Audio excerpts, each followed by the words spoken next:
형제의 강 건너기라는 제목으로 말씀을 증거하겠습니다. 이제 설 연휴가 됐습니다. 설 연휴가 되면 우리가 가족과 친지, 그동안에 잘 만나지 못했던 사람들과 이제 만나게 되죠. 그렇기 때문에 사실은 우리가 이 기쁨의 장소고 또 설렘이 있는 것이 사실입니다. 그러나 실상을 이렇게 깊이 들여다보면은 그렇지 못한 것이 참 많습니다. 대법원 통계에 따르면 명절 이후에 이혼을 신청하는 그 건수가 그 전달에 비해 가지고 30% 늘어난다고 그렇게 이야기를 합니다. 그래서 명절 이혼이라는 그런 용어도 생겼어요. 제가 설교 준비하면서 처음 알았습니다. 명절 이혼. 자, 명절에는 고부간의 갈등도 이제 뭐 최고조로 달하지만 고부간의 갈등 외에도 형제 자매 간의 갈등도 있습니다. 형제가 이제 뭐 자매가 결혼을 하게 되면 자연스럽게 다른 관계 속에서 기존의 이제 관계들보다는 좀 멀어질 수밖에 없습니다. 왜 그럴까? 그 이유를 몇 가지 이유를 이제 강영과 김미경 씨가 이렇게 이야기를 합니다. 첫째는 우선순위가 바뀌기 때문이라고 이야기를 합니다. 자, 출가를 하기 전까지는 우선순위는 부모였고 또 형제였습니다. 그런데 이제 출가를 하면 어떻습니까? 우선순위가 배우자가 되는 거예요. 이건 너무나 당연한 것입니다. 사는 곳이, 같이 사는 곳이 있는 사람들이 이제 우선순위가 될 수밖에 없어요. 자, 그리고 또 왜 멀어지는가? 두 번째는 모든 결정을 배우자와 상의하기 때문이다라고 그렇게 합니다. 당연하죠. 이제 결혼을 했다는 얘기는 뭡니까? 이제 내 맘대로 결정하고 내 기분대로 행하는 것이 아니라 배우자와 상의해서 모든 것을 결정하게 되는 것입니다. 만약에 혹시 여러분 가정 가운데 우리 집에 사는 사람은 아직도 자기 혼자 다 결정하던데, 여러분 이런다면 문제가 있어요. 그 문제가 있는 부부입니다. 이제 결혼한다라는 것은 배우자와 상의해서 모든 것을 결정한다라는 것이고, 이제는 부모 아래에서 살아가던 부모가 이제 형성해 준 그런 문화가 아니라 이제는 배우자와 전혀 다른 세계에서 자라난, 나와 다른 세계에서 자라난 그 배우자와 서로 맞춰가는 것입니다. 문화 충돌이 일어나는 것이고 견해의 충돌이 일어나는 것이고, 거기에서 내가 자라난 것이 다 맞는 게 아니구나 라고 하는 것을 깨닫고 점점 그 배우자와의 관계 속에서 성장하는 거예요. 그러다 보니까 달라질 수밖에 없고, 달라지지 않으면 이상한 것입니다. 지금 그 달라진다라는 것은 성장한다라는 거예요. 그러다 보니까 이제 출가를 하지 않은 형제 자매들이 이제 출가한 형제 자매들을 바라보게 될 때 달라졌다, 바뀌었다 라고 생각하면서 섭섭한 마음을 갖게 되는데, 여러분 그 달라져야 정상인 것입니다. 이 형제 자매와의 갈등은 사실은 큰 것에서 시작하는 것이 아니라 사소한 것에서부터 시작이 됩니다. 예를 들면 이런 거예요. 저 이번에 뭐 부모님이 7순이 됐다, 8순이 됐다. 그래서 이제 형제들이 뭐 사형제라고 해봅시다. 그러면 항상 그런 일에 먼저 이렇게 주도하면서 안건을 내는 형제가 있지 않습니까? 대부분은 이제 장남 장녀가 그렇게 많이 하죠. 자, 이번에 우리 부모님이 이렇게 됐으니까 우리 이제 해외 여행을 보내드리자. 우리 형제가 내시니까 n분의 1 해서 100만 원씩 이렇게 좀 냈으면 좋겠다. 자, 이렇게 얘기하면 여러분 분명히 가족이 형제들이 4명은 맞지만, 그러나 똑같은 환경은 아니란 말입니다. 그렇죠? 그러니까 어떤 형제는 기꺼이 그렇게 100만 원을 잘 낼 수 있는 환경에 있는 형제들도 있을 것이고, 또 어떤 경우에는 지금 저기 발 앞에 자기 발등에 떨어진 불을 끄느라고 그 100만 원이 또 크다면 크지만 작다면 작은 것인데 좀 그렇게 할 수 없는 그런 형편에 처한 형제들도 있단 말입니다. 이제 그런 것이 이제 마음의 갈등이 되는 것입니다. 만약에 낸다면 잘 내지 못한다면, 그렇게 맞춰주지 못한다면 왜 부모님을 이렇게 사랑하는 마음이 그것밖에 안 되냐라고 이야기를 하면서 뭔가 이제 갈등의 불씨가 생기게 되는 것이죠. 이런 일이 이제 한 번, 두 번 쌓이다 보면 마음속에 섭섭한 마음이 쌓이게 되고, 그러다 보면 이제는 내가 발걸음을 끊어야 되겠다, 얼굴을 보지 말아야 되겠다라고 하면서 다시는 이제 서로 왕래가 없는 형제 간의 강이 생기게 되는 것입니다. 그 강의 깊이가 깊고 넓은 강이 생겨서 평생 이쪽과 저쪽에 왕래 없이 그 강을 낀 채로 살아가게 되는 거예요. 참 안타까운 것이죠. 오늘 본문은 원한과 분노가 너무 깊어서 이번 생에는 도저히 정말 강을 건널 수 있을까? 라고 싶은 그 깊은 넓은 형제의 강을 건넌 이야기를 우리에게 해주고 있습니다. 저는 이 부분을 읽을 때마다 참 감동이 돼요. 그래서 눈물을 흘리곤 합니다. 드라마보다 더 드라마틱한 실화예요. 자, 오늘 본문을 이해하려면 배경 설명이 좀 필요합니다. 물론 우리가 공동체 성경 읽게 하면서 창세기를 이미 다 읽어서 아는 내용이지만 그러나 간단하게 좀 설명이 필요합니다. 자, 요셉과 요셉의 다른 형들은 이복 형제들이잖아요. 아버지 야곱은 자기가 사랑하는 아내인 라헬에게서 태어난 요셉만을 편애했습니다. 그러다 보니까 당연히 편애가 갈등의 씨앗이에요. 모든 형제들이 다 요셉을 미워하기 시작했습니다. 그래서 아버지가 없는 틈에 요셉을 애굽으로 팔았죠. 애굽에 가는 그 상인에게 요셉을 돈 받고 팔았습니다. 요셉은 울면서 형들에게 제발 나를 불쌍히 여겨달라, 나를 팔지 말라달라고 애원을 했지만 형들의 마음에 원하는 요셉의 그 눈물보다 더 컸어요. 그래서 뒤를 돌아보지도 않고 요셉을 팔아버렸습니다. 여러분이 만약에 요셉이라고 한번 생각을 해보세요. 배다른 형제들이긴 하지만 형제들에게 배신을 당해서 노예로 팔려간다. 얼마나 그 마음 가운데 형제들을 미워하고 또 원한이 쌓였겠습니까? 그 원한을 가진 채 요셉은 애굽으로 팔려갔고 거기에서 갖은 일을 다하고 노예 생활을 보내면서 그 삶을 살아가게 됩니다. 그리고 결국 바로의 꿈을 해석하는 정말 기가 막힌 우연의 기회를 얻게 되어서 요셉은 거기서 꿈을 해몽하고 결국은 국무총리가 됩니다. 그런데 그 땅에 그 바로의 꿈꾼 대로 이제 7년 풍년 이후에 아주 극심한 흉년이 오게 되었고 기근이 들어서 애굽 땅뿐만 아니라 가나안 땅 전체에 기근이 들어서 먹을 것이 없게 되었습니다. 이제 다 굶어 죽게 생긴 거예요. 그래서 애굽에는 양식이 있다더라라는 소문을 듣고 형제들이 양식을 구하러 애굽에 오게 됩니다. 그리고 거기서 누굴 만납니까? 요셉을 만나는 거예요. 형들은 요셉을 알아보지 못했지만 요셉은 형들을 대번에 알아봤습니다. 형들은 요셉이 살아있을 거라고, 더군다나 애굽의 총리가 되어 있을 거라는 것은 꿈도 꾸지 못하는 거죠. 자, 그런데 요셉은 그 형들을 시험해 보기 위해서 형제를 인질로 삼죠. 그 중에 한 명인 시므온을 인질로 삼고 볼모로 삼고 그 다음에 그들의 필요한 양식을 주어서 이제 고향으로 돌려보냅니다. 자, 양식을 다 먹었어요. 양식이 떨어졌습니다. 또 구해야 되잖아요. 근데 이제 양식을 구하러 가려면 전제가 하나 있습니다. 큰 전제가 뭐냐? 베냐민을 데리고 가야 되는 거예요.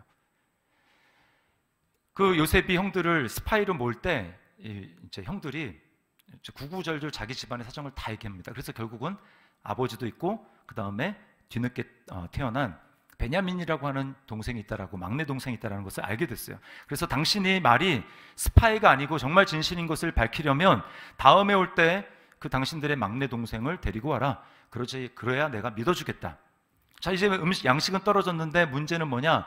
이 베냐민은 야곱이 사랑한 라헬이라는 그 아내에게서 난 두 번째 아들이란 말입니다. 근데 요셉은 아버지 야곱이 생각하기에 죽은 아들, 이미 짐승에게 찢겨서 죽은 아들이라고 생각하고 있었기 때문에 이제 남은 유일한 핏줄이 그 베냐민밖에 없다라는 거예요. 그래서 안 보내려고 하지만 결국 그러면 온 가족이 다 굶어 죽기 때문에 결국은 보내지 않습니까? 지금 그 상황 가운데 요셉이 형들에게 자신의 마음이 녹아내리고 자신의 정체를 밝히면서 지금 요셉은 20여 년 동안 건너지 못했던 그 형제의 강을 비로소 용서하고 털어내고 건너는 아주 감격적인 장면이 오늘의 본문입니다. 여러분이 한번 생각을 해보십시오.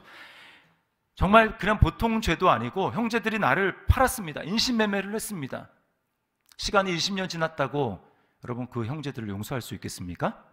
인간의 힘으로는 불가능한 거예요. 어떻게 요셉은 이 건널 수 없는 형제의 강을 건너게 되었을까요? 오늘 세 가지로 말씀을 드리려고 합니다. 첫 번째는 내 삶의 주관자가 하나님임을 깨달았다는 거예요. 요셉은 요셉의 형들만 보지 않았습니다. 그 자신을 판 형들의 배후에 하나님의 역사하는 손길을 요셉은 깨달았어요. 그래서 반복적으로 뭐라고 얘기하냐면 나를 이곳에 있게 하고 이곳에 보낸 분은 당신들 형들이 아니라 하나님이라고 3번이나 강조해서 이야기를 합니다. 자, 5절 말씀을 보세요. 하나님이 생명을 구원하시려고 나를 당신들보다 먼저 보내셨나이다. 7절입니다. 하나님이 나를 당신들보다 먼저 보내셨나니. 자, 8절도 보세요. 그런즉 나를 이리로 보낸 이는 당신들이 아니요 하나님이시라. 여러분, 요셉은 지금 현실을 부정하는 게 아닙니다. 당신들은 나를 판 적이 없다, 나를 판 적이 없다, 이렇게 사실을 부인하지 않아요. 요셉은 형들이 자신을 팔았다는 것을 분명히 인지하고 있고 팩트를 알고 있습니다. 그럼에도 불구하고 그것만 본 것이 아니라 그 배후에서 내 삶의 주관자, 내 삶의 주인이신 하나님께서 역사하고 계셨다는 것은 요셉은 본 거예요. 하나님이 형들을 사용하셨다는 것을 깨달은 것입니다. 여러분, 우리가 눈앞에 보여지는 물리적인 현실에만 주목하게 될 때, 그리고 그 배후에서 역사하고 계시는 하나님의 손길을 우리가 깨닫지 못하게 될 때 우리는 원망과 불평을 하게 됩니다. 절대로 거기서 믿음의 반응이 나올 수가 없어요. 감사를 할 수도 없고 용서는 더더군다나 할 수가 없는 것입니다. 그런데 요셉을 보십시오. 오늘 형들을 용서할 뿐만 아니라 이제 정체를 밝혔으니까 이제 우린 죽었구나. 저 바로의 그 권세를 가진 요셉이 무슨 짓을 하더라도 우리는 당해낼 재간이 없다. 두려워하고 있는 형들을 오히려 위로를 하고 있습니다. 자, 5절을 보세요. 당신들이 나를 이곳에 팔았다고 해서 근심하지 마소서, 한탄하지 마소서. 눈에 보이는 현실이 전부라고 생각하게 될 때 우리는 여기 지금 한탄하지 마소서, 또 근심하지 마소서라고 한 것처럼 한탄과 근심에 빠진 삶을 살아갈 수밖에 없는 것입니다. 왜 내 인생은 이런가? 왜 나를 둘러싼 환경은 이 모양인가? 라고 하면서 한탄하고 한숨을 짓는 그런 삶을 살아갈 수밖에 없는 거예요. 여러분, 아닙니다.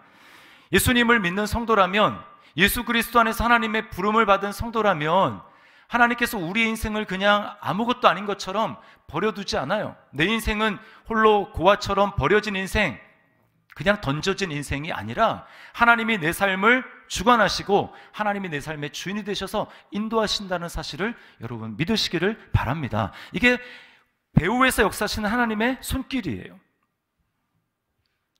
그러므로 여러분, 내 삶은 그냥 눈에 보이는 사람들 그리고 환경들의 조합으로 이루어진 것이다. 물론 맞지만 그 배후에서 역사하시는 하나님의 손길을 우리가 볼 수 있어야 한다라는 거예요.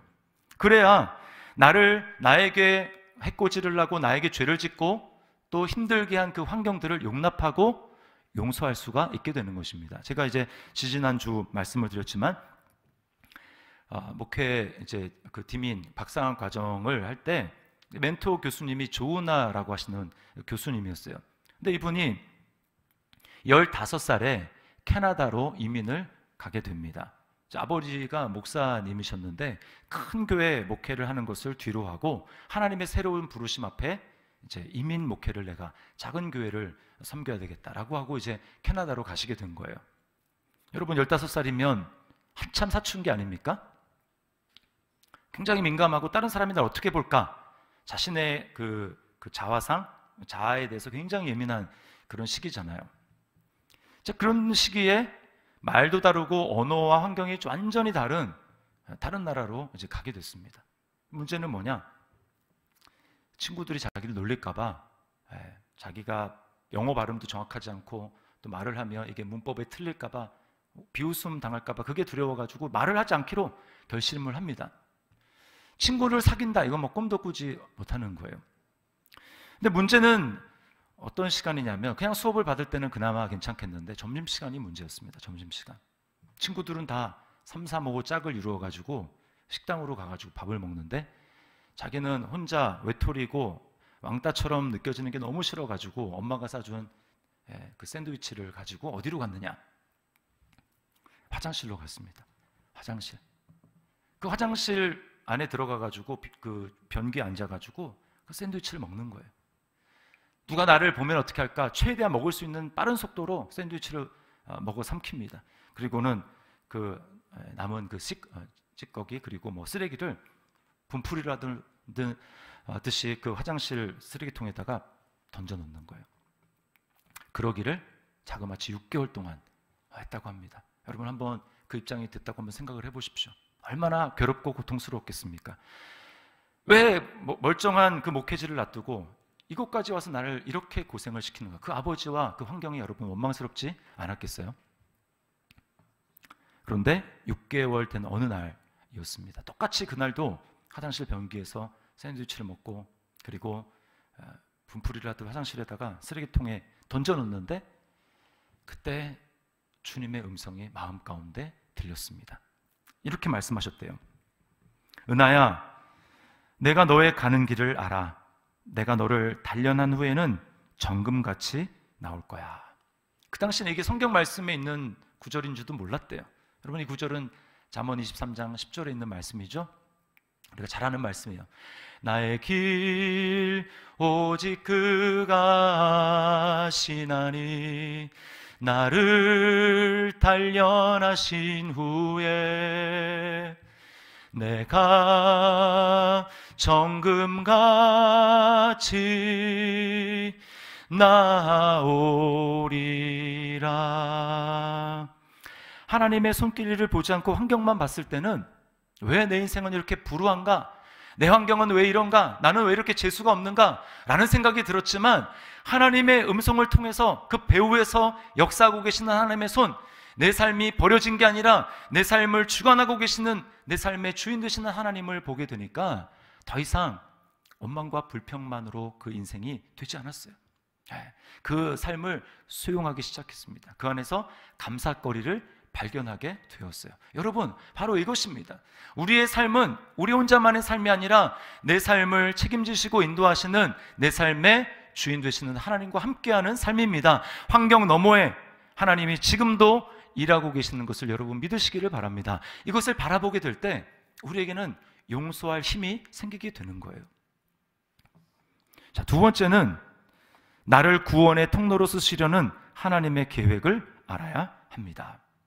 여러분, 하나님은 내 삶의 주인 되실 뿐만 아니라 내 삶을 어떤 방향으로 인도하시는가, 그 하나님의 방향성을 알아야 돼요. 하나님은 택한 성도들의 방향을 나를 구원하실 뿐만 아니라 이제는 나를 구원하신 하나님이 나를 통해서 누군가의 생명을 구원하기 위한 나를 구원의 통로로 부르신다는 사실을 우리가 분명히 알아야 합니다. 그 관점으로 내 삶을 해석하지 않으면 해석이 안 돼요. 내 삶의 해석이 안 돼요. 구원은 하나님의 최대의 관심사입니다. 따라서 우리가 이 세상에 눈으로 볼 때 세상은 그냥 강대국이나 어떤 사람들의 갈등과 충돌과 이런 것으로 이루어진 우연의 산물, 역사를 그렇게 바라볼지 모르지만, 믿음의 눈으로 이 세상을 바라보게 될 때 이 세상은 하나님이 우연을 통한, 우연 같은 것을 정말 하나님의 기가 막힌 필연의 과정으로 이 세상을 구원의 역사로 이끌어 가시는 하나님의 손길이라는 것을 발견하게 되는 것입니다. 여러분, 만약이라는 가정을 한번 해봅시다. 요셉이 만약에 애굽으로 노예로 팔려가지 않았다면 어떻게 됐을까요? 당연히 애굽의 국무총리가 되지 못했겠죠? 애굽의 국무총리가 요셉이 되지 않았다면 어떻게 됐겠습니까? 흉년이, 기가 막힌 흉년과 기근이 온 땅을 지배하게 될 때 모든 사람들은 다 굶어 죽었을 것입니다. 그 굶어 죽은 것에는 야곱과 그 형제들도 다 포함이 되는 거예요. 하나님은 이것을 아시고 요셉을 그곳에 형들의 손을 빌어서 그곳에 보내시고 이 상황을 준비하고 예비하게 하신 것입니다. 요셉은 그때는 몰랐어요. 그러나 나중에 하나하나 자신의 삶을 뒤돌이켜 보니까 그때는 재수가 없다고 생각했고 그때는 우연이라고 생각했던 모든 것들이 다 퍼즐 조각이 맞춰지듯 맞춰지는 것입니다. 그때 왜 우연히 그런 일이 일어나는가 봤더니 하나님이 나를 이곳에 보내시고 나를 준비하시기 위한 하나님의 준비 과정이었구나. 여러분, 요셉을 한번 생각을 해보세요. 요셉이 형들에게 미움을 받아가지고 이제 구덩이에 던져지지 않습니까? 마른 구덩이에 던져집니다. 근데 마침 그때에 상인이 그 앞을 지나가요. 상인이. 그렇죠? 상인이 그 앞에 지나가지 않을 수도 있는데 상인이 그 앞에, 그 짧은 순간에 상인이 그 앞에 지나갑니다. 그리고 우연히도 그 상인이 북쪽으로 가는 시리아나 이런 쪽으로 가가지고 장사를 하는 그 상인이 아니라 애굽으로, 이집트로 내려가는 상인이었어요. 우연 같았지만 하나님의 손길에 의해서 요셉은 애굽으로 팔려가게 됩니다. 그리고 여러분, 그 노예로 쓸만한 그런 애굽의 고위 신하들이 얼마나 많았겠어요? 하고 많은 사람들 중에서 우연히 요셉이 간 곳이 어디였습니까? 이 보디발, 바로의 친위대장, 바로의 신변을 책임지는 호위대장, 그 보디발의 집으로 요셉이 가게 됐단 말입니다. 요셉은 자신이 성적인 순결을 지켜보려고 하나님 앞에 거룩하게 살려고 묻어내렸었지만 오히려 누명을 쓰고 억울하게 감옥으로 들어갔는데, 여러분, 그 감옥이 어떤 감옥이었습니까? 바로의 죄수들을 가두는 그런 감옥이었어요. 거기서 꿈의 행옥을 하게 되고, 그리고 원래는 자기를 빨리 빼주겠다고 약속한 그 술관원이 있었지만 그 술관원이 잊어버렸어요. 인연을 까맣게 잊어버린 통에 결국 그 인연은 어떤 인연입니까? 바로가 꿈을 꾸는 인연이었어요. 2년 후에 바로가 꿈을 꾸죠. 그 타이밍에 요셉이, 정말 기가 막힌 타이밍에 요셉을 기억하게 되고, 요셉이 바로 앞에 인도되어서 바로의 꿈을 해석하게 되고, 그래서 총리가 되게 되는 것입니다. 이 모든 과정이, 요셉은 그 당시에 볼 때는 왜 나는 이런 생고생을 해야 되나? 왜 내 인생은 이렇게 꼬여도 제대로 꼬인 인생일까? 왜 제대로 되는 것이 하나도 없을까? 이해하기 어렵지만 요셉이 국무총리가 되고 풍년과 흉년을 겪으면서 형들을 맞이하게 보니까 요셉은 알게 되는 거야. 하나님이 형들의 생명, 그리고 아버지의 생명, 더 나아가서 온 백성이 굶어 죽는 곳에서 이 건지기 위해서, 이 땅에서 구원하시려고 하나님이 나를 보내신 것이구나. 하나님이 나를 그렇게 빚으신 것이구나. 나는 하나님의 구원을 위한 통로로 하나님이 나를 그렇게 인도하신 거구나 라고 자신의 삶이 새롭게 해석이 되는 것입니다. 여러분, 우리가 예수님을 믿는 사람이라면 이 시각을 가져야 됩니다. 왜 내 삶에 일어나는 이런 일들이 일어나는가? 다른 사람은 아닌데 왜 내 인생에는 이런 일이 일어나는가? 여러분, 그 질문을 던지셔야 돼요. 그리고 그것이 나를 통해서 하나님이 누군가를 구원하고자 하는 하나님의 구원의 통로, 하나님의 구원의 계획이 하나님이 나를 빚으시고 쓰려는 것이구나 라고 하는 관점으로 해석해야 제대로 해석이 되는 것입니다. 왜 하고 많은 부모 중에서 지금의 그 부모가 내 부모가 됐을까? 왜 수많은 남녀 중에서 지금의 배우자가 내 배우자가 되게 하셨을까? 왜 이런 시댁을, 이런 처가를 만나게 하셨을까? 왜 나는 지금 이런 극심한 고통을, 남들은 별로 겪지 않는 것 같은 이런 극심한 고통을 나는 겪고 있을까? 왜 나는 이렇게 상처가 많을까? 이런 상처 속에서 나는 갈등하고 있을까? 왜 대한민국의 수많은 도시들 가운데 나는 동탄이라는 이곳에서 살고 있을까? 동탄의 수많은 교회들 중에서 나는 왜 윤정프라자 7층에 있는 별것도 없는 이 더시티 사랑의 교회에 있을까? 그 답은 하나입니다. 하나님이 저와 여러분을 누군가를 구원하기 위한 구원의 도구로, 구원의 통로로 빚으시고 구원에 필요하기 때문에 하나님이 우리를 이 자리에 두신 거예요. 그렇게 우리 삶을 해석하게 될 때 전에는 풀리지 않았던 그 내 삶의 스토리가 풀려지기 시작하는 겁니다. 여러분 믿습니까? 아멘이 작은 걸 보니 아직 해석이 잘 안 되시는 것 같아요. 저도 마찬가지입니다. 제가 여러 번 말씀을 드린 적이 있는 것 같지만 저 원래 춘천에서 사역했잖아요. 강원도에서. 거기서 이제 특별한 거 없으면 거기서 이제 전임사역, 제가 신대원 졸업을 하고 전임사역을 할 예정이었어요. 그리고 한 곳에 엉덩이를 딱 붙이고 앉으면 누가 저를 막 밀어서 등 떠밀어서 보내지 않는 이상 저는 그냥 거기서 있는 스타일입니다. 근데 갑자기 어느 날 10월에 어느 날 주일이었는데 목사님이 갑자기 교육자들 다 소집하더니 당회에서 지금 있는 교육자들 다 이제 내보내고 연말까지 내보내고 이제 새로 교육자 뽑기로 그렇게 결정을 했으니까 다른 교회, 다른 사역자 알아봐라. 그렇게 말씀하시더라고요. 잘린 거예요. 잘렸어요. 아니 왜 이렇게 열심히, 내가 집도 멀고 그 다음에 집은 서울이었는데 집에 멀리 떨어진 그곳에서 내가 정말 열심히 복음 사역을 해보려고 했는데 왜 하나님은 나에게 전혀 다른 이런 길을 주시는가? 그때는 이해가 잘 안 되죠.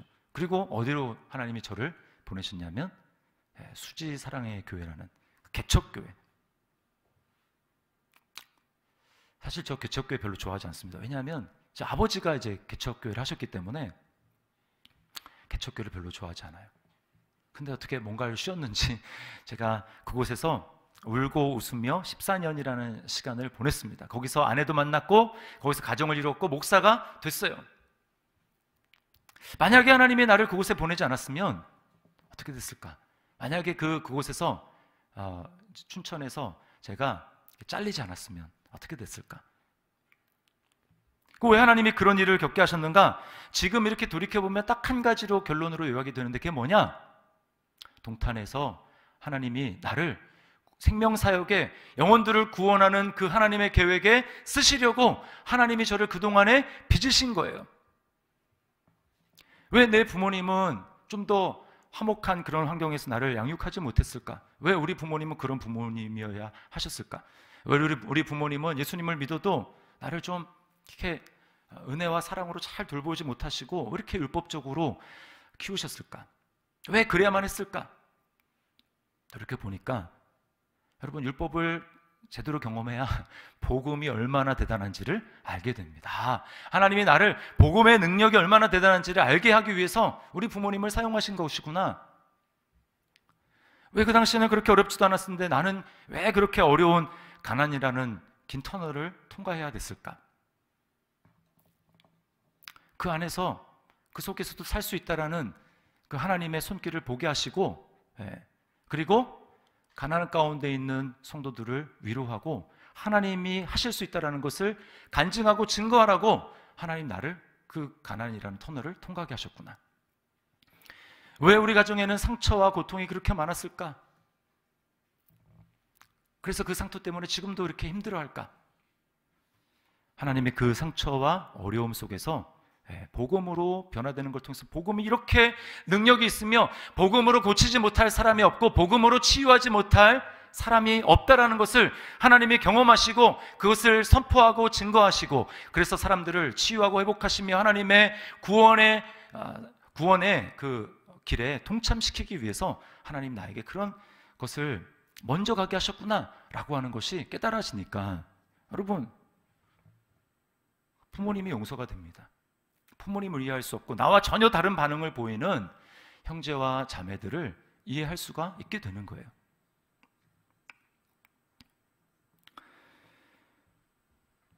여러분, 내 삶의 주인이 내가 아니고 다른 사람들을 구원하기 위해서 하나님이 나를 빚어가는 그 하나님의 내가 다른 사람의 구원을 위한 통로가 되기 위해서 나를 빚어가는 과정 가운데 있다. 이 사실을 우리가 받아들이고 믿을 때 우리는 용서할 수 있게 됩니다. 용서할 마음이 생겨나게 되는 거예요. 만약에 이런 관점이 우리에게 없다, 우리에게 이런 믿음으로 그 삶을 넘어서 역사하신 하나님의 손길을 바라보지 못한다, 그러면 어떻게 될까요?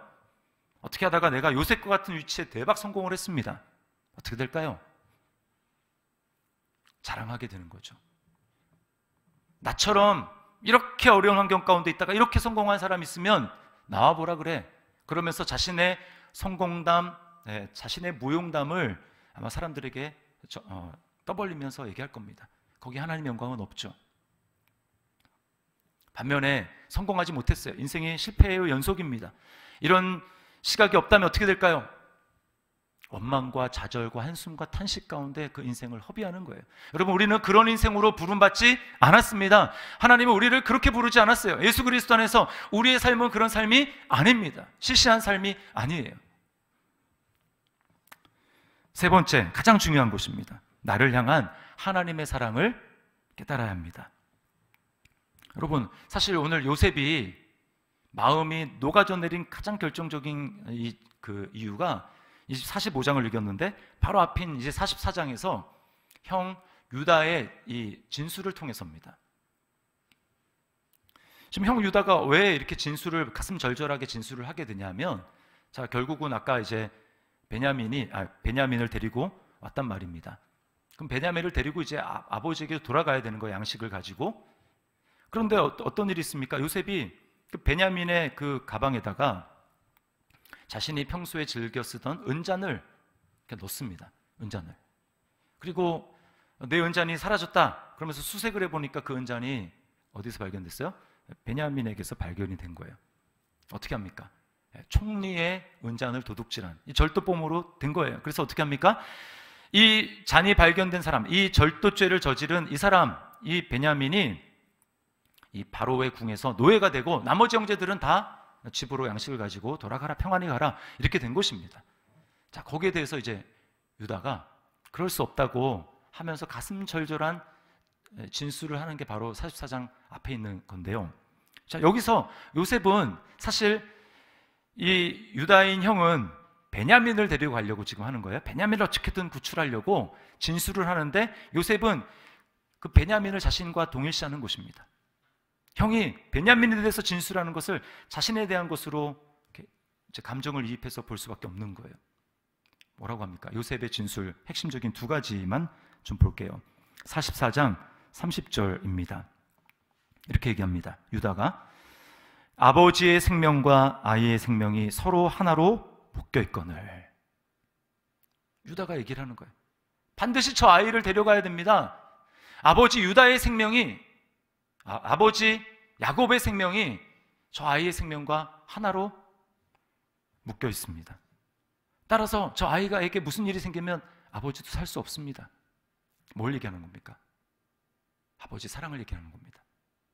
지금 요셉은 유다의 입을 통해서 베냐민이지만, 대상은 베냐민이지만 아버지가 아직까지도 자신을 얼마나 사랑하고 있는지 그 사랑을 간접적으로 경험하는 거예요. 아버지의 생명이 나의 생명과 연결되어 있다니, 아버지는 나 없이는 살 수 없는 거구나. 그 아버지의 절절한 사랑을 느끼게 됩니다. 그리고 또요, 44장 32절부터 33절 말씀입니다. 잘 보세요. 주의 종이 내 아버지에게 아이를 담보하기를 내가 이 일을 아버지에게로 데리고 돌아오지 아니하면 영영이 아버지께 죄짐을 지리이다 하였사오니 이제 주의 종으로 이 아이를 대신하여 머물러 있어 내 주의 종이 되게 하시고 그 아이는 그의 형제들과 함께 올려 보내소서. 자, 지금 유다가 뭐라고 얘기하는 겁니까? 베냐민에 대해서 내가 이 아이 대신 내가 종이 되겠습니다. 내가 이 아이의 담보가 되겠습니다. 만약에 이 아이를 데리고 가지 않으면 내가 아버지께 영원히 죄를 짓게 됩니다. 그러니 이 아이 말고 저를 대신 종으로 삼으십시오. 그리고 나머지 형제들은 다 보내십시오 라고 지금 말하는 것입니다. 그래서 이 유다의 형의 진술을 통해서 요셉은 형의 그 변화를 보는 거예요. 20몇 년 전에는 자기가 그렇게 울면서 애원을 해도 차갑게 자신을 애굽에 팔고 아무런 액션을 취하셨던 형들이 이제는 20여 년이 지나니까 어떻습니까? 나의 다른 분신과 같은 동생인 그 베냐민을 놓고 이 아이를 종으로 삼을 바에는 차라리 내가 죄짐을 지고 내가 담보가 되어서 영원히 이곳에서 종이 되겠습니다 라고 지금 이야기하는 그 유다 형의 진술을 통해서 요셉은 형의 사랑을 느끼게 되는 것입니다. 형이 정말 동생을 저렇게 사랑하는구나. 제가요, 이 유다의 진술을 읽으면서 눈물이 났어요. 거기서 저를 향한 하나님의 사랑을 제가 보았고 느꼈기 때문입니다. 지금 유다가 요셉 총리 앞에서 하는 그 유다의 진술은 마치 예수 그리스도께서 하나님 아버지 앞에서 이야기하는 진술처럼 저희가 그렇게 읽혔어요. 자, 뭐라고 얘기합니까? 유다가 아이의 생명과 저 아이의 생명과 아버지의 생명이 하나로 묶여 있다. 무엇입니까? 하나님 아버지의 생명이 죄로 말미암아 죽을 우리의 생명과 하나로 묶여 있다라는 거예요. 무슨 얘기입니까? 하나님이 우리를 죄로 심판하셔서 지옥에 떨어지는 것을 하나님이 참아 볼 수 없다라는 것입니다. 그 아버지 앞에서 아버지의 마음을 읽은 분이 예수님이죠. 예수님이 그 하나님 아버지의 마음을 아셨어요. 그래서 어떻게 합니까? 제가 그 아버지의 마음을 아니, 그리고 그 아버지의 마음이 제 마음과 똑같으니 아버지, 저 아이 대신 우리입니다. 우리 한 사람을 주님이 가르치면서 저 아이 대신 내가 죄의 담보가 되겠습니다. 내가 아버지 앞에 영영이 죄를 지겠습니다. 여러분, 우리가 그런 사랑을 받은 사람입니다. 그 사랑이 아버지의 사랑이 그리고 아들 예수 그리스도의 사랑과 은혜가 가장 극명하게 드러난 사건이 바로 예수님의 십자가 사건이죠. 우리가 바로 그런 은혜를 받았어요. 여러분, 요셉이 이 유다의 진술 앞에서 마음이 녹아내린 것처럼 우리가 하나님 아버지의 그 극진한 사랑을 받았고 예수 그리스도의 그 놀라운 은혜를 받았다면 그 은혜 앞에 여러분 우리의 얼어져 있는 마음, 그리고 우리의 얼거진 그런 마음들, 풀리지 않는 그 얼거진 마음이 그 사랑 안에서 여러분 녹아내리지 않습니까? 마치 겨울에 앙상한 가지에 아무것도 없는 마른 가지에 봄이 되면 꽃이 피고 그리고 움이 돋는 것처럼 이 사랑 안에 우리의 차가운 그 마음에 소망과 사랑과 용서의 꽃이 피지 않습니까? 이런 사랑을 우리가 정말 받았다면 여러분 힘들긴 하지만 형제 자매에 대해서 용서할 마음이 생기지 않겠습니까? 물론 쉬운 건 아니에요. 요셉도 얼마 걸렸습니까? 20년. 우리에게도 그만한 시간이 필요할지 모릅니다. 그러나 중요한 것은 불가능한 게 아니라는 거예요. 인간이 보기에 도저히 저 강은 건널 수 없다라고 생각할지 모르지만 하나님의 은혜로 그 강을 건너가게 되는 역사가 여러분 일어나는 줄 믿으시기를 바랍니다. 이게 바로 하나님 안에서의 역사인 거예요. 여러분 기억하십시오. 하나님은 우리 삶의 주인이십니다. 우리 삶은 나 혼자 이 세상에 아무런 의미 없이 던져진 존재가 아니고 하나님은 지금도 우리 삶을 주인 되셔서 주관자 되셔서 우리 삶을 인도하고 계십니다. 그 인도의 방향은 어떤 방향이에요? 나를 구원할 뿐만 아니라 이제는 나를 통해 다른 누군가의 생명을 구원하기 위해서 하나님이 우리를 빚어가고 계신다라는 것입니다. 그리고 우리는 가장 큰 사랑을 받은 사람이에요. 누가 자신의 생명을 버려서 생명을 대신 살리는 그런 사람이 있습니까? 여러분 세상에 그런 사람이 있어요? 그러나 우리는 그 하나님의 놀라운 사랑을 받았어요. 그러므로 이 사랑을 기억하게 될 때 우리 앞에 도저히 넘을 수 없을 것 같은 그런 갈등, 용서할 수 없는 그 불화의 강, 형제의 강, 자매의 강, 그리고 부모와 자녀와의 막힌 그 강을 넘어갈 수 있게 될 줄 믿습니다. 저는 이번 명절이 완전히 훌쩍 넘지는 못하더라도 다리를 만드는, 그런 넘어가는 그 강을 넘는 다리를 만드는 그런 은혜의 역사가 저와 여러분의 삶을 통해서 그런 기적이 일어나는 역사가 있기를 주님의 이름으로 축원합니다.